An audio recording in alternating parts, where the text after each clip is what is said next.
This series was supported by the Pulitzer Center.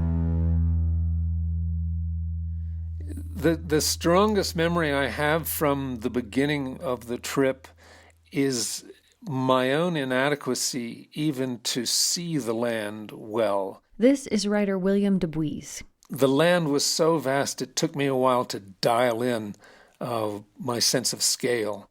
Welcome to Threshold. I'm Amy Martin, and this is a little intermission here in the middle of our series about the Arctic National Wildlife Refuge.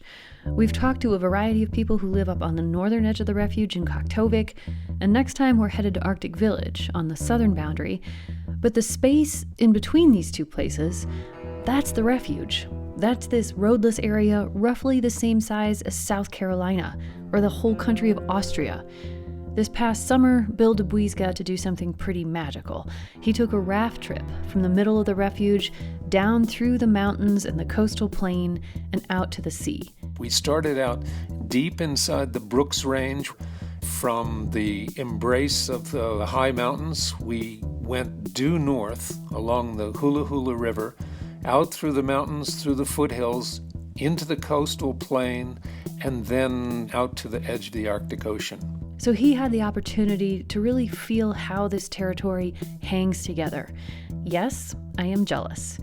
And since I haven't had the chance to take a trip like this yet, I asked Bill to describe it for us. So that's the journey we're going to take on this little intermission.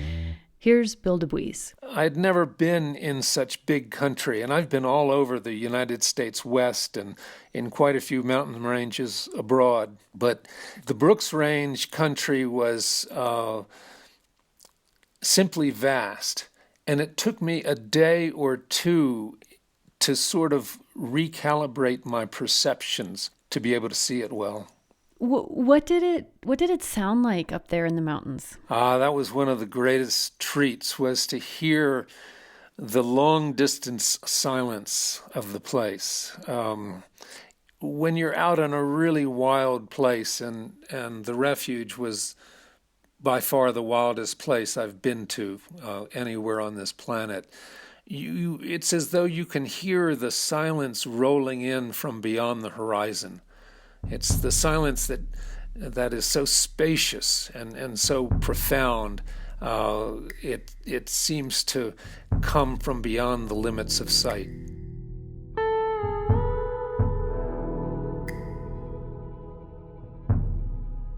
And within that silence, there was higher up the music almost constantly of white-crowned sparrows, and then lower down of Lapland longspurs.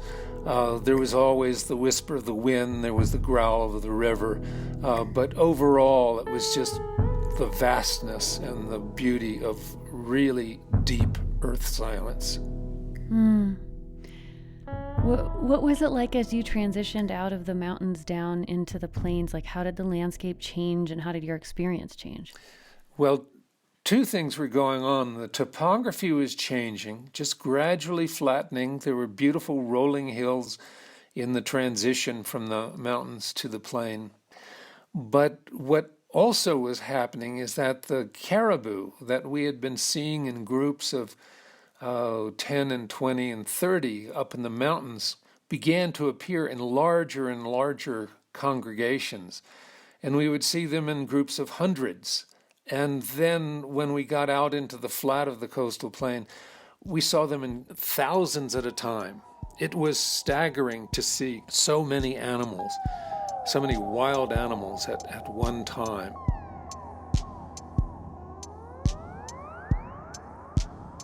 The caribou were always moving, and they were always moving in the same direction.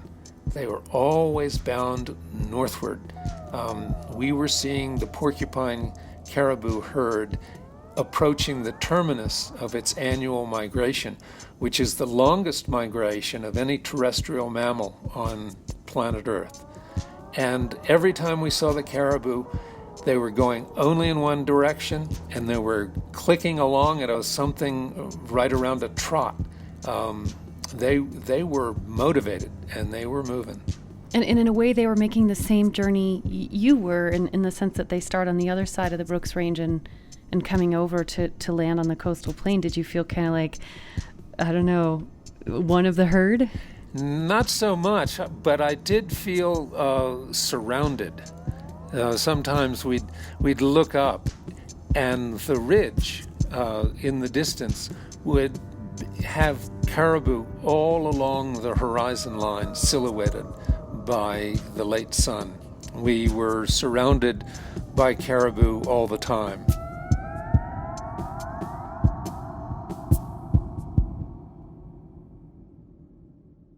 And the farther we got out into the coastal plain, the larger a percentage of the herd consisted of newborns. Oh, so you were surrounded not only by caribou, but lots of baby caribou. Oh, yeah. I mean, we were having emergencies of cuteness constantly. Those things were so awkward and so darling and trotting along at their mother's heels. They're remarkable. And caribou young get up and follow their mother as soon as they are dry.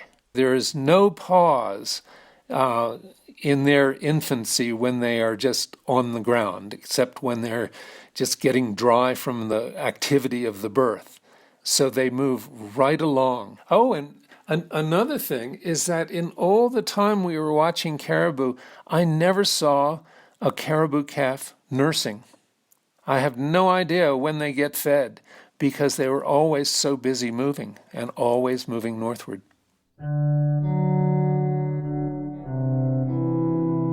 There was a lot of wildlife all the time. We watched wolves, a pack of wolves actively hunting Dall sheep when we were up in the mountains. We saw 3 or 4 Arctic foxes. We encountered 3 grizzlies. We were rarely out of sight of an Arctic ground squirrel called a siksik, which were comical and kind of wonderful creatures to have around. After almost 2 weeks of paddling by day and trying to sleep in the bright Arctic nights, Bill and his group arrived at the mouth of the Hula Hula River and ended their 80-mile journey through the refuge. We actually paddled through a little bit of salt water to a barrier island, and the bush planes came in and met us there, and that's where we began our journey home. And from that island, looking still farther north out into the Arctic Ocean, we could see ice floes with seals sunning on them. Oh, cool. Wow, so you've got caribou in the rearview mirror and seals ahead. Yes. It was just marvelous, every second.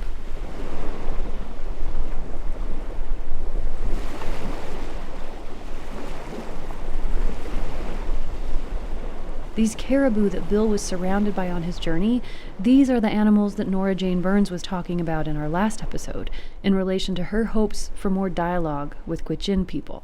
That's connecting thread, that caribou. Healthy caribou, healthy land. Bill essentially followed the Porcupine caribou herd as they migrated from Gwich'in territory to Inupiaq territory. In the fall, they moved back south. And that's where we're headed too, next time on Threshold.